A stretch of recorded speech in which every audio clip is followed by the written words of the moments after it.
Now, if competition law wanted to do something sensible, a powerful body like the European Commission should say to Etsy, you need, and as a matter of competition law, you need to have a dispute resolution system.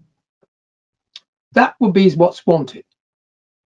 So my proposal is that the European Commission doesn't get itself involved in deciding whether something is FRAND or not FRAND and whether somebody's abiding by it, but they force people into arbitration, do exactly the same things the judges. Now, who is to be the arbitrators? Well, the trouble with arbitration is the parties have to agree at least to a point. They can appoint their own one, then there has to be a third one, normal in international arbitration.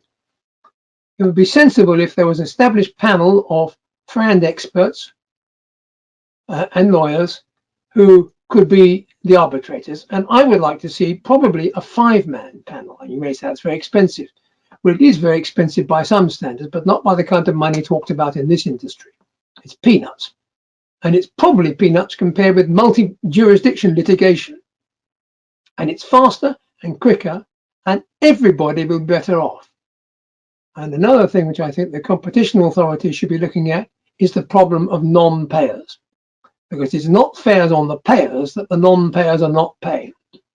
That is anti-competitive. So over the next 5-10 years, we move to arbitration. The Japanese have set up a panel, a rather good one, I think. I'm on it. I make no bones about that. They've got judges from all around the world, Australia, Canada, China, United States. Make sure it's used or find something equivalent at WIPO.